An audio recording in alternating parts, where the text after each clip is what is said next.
Programang ito ay rated SPG. Striktong patnubay at gabay ng magulang ang kailangan. Maaaring may masiselang tema, lengguwahe, karahasan, sexual, horror o droga na hindi angkop sa mga bata. Mga kapuso, inaasahang lalakas at magtatagal pa sa loob. Nanay, may bagyo po! Anong bagyo? Bagyong Christian po, Nay. Malakas ba to?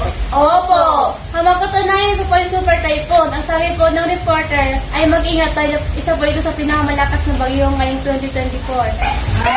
Sige. Opa, sabi ng mga anak mo, may paparating daw na bagyo. Papayos ko sana yung bubong, saka yung solar. Pabibili ko na rin sila nene ng mga pagkain.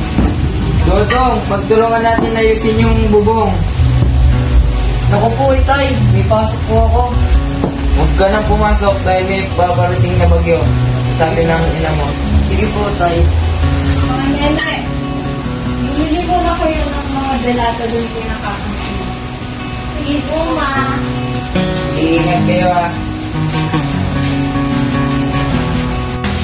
Nay, di na po pala pinabili niyo sa aming dilata. Hindi niya gagawin. Ito, hindi nila yung mga ilaw natin.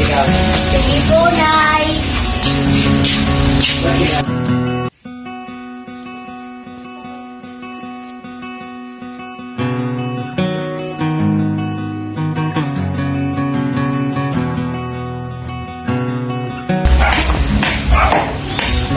Okay na ba yan? Hindi pa.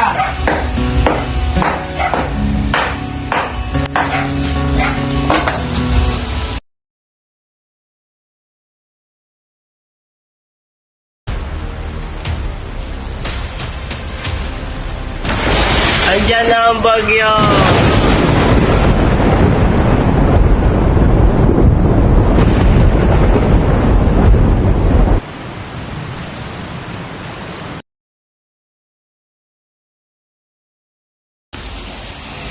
Ay, salamat po Diyos at nakaligtas tayo sa bagyo.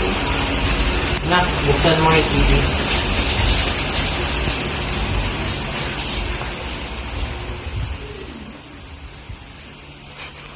Tumako muna tayo sa Batangas kung saan 19 na ang napaulat na patay.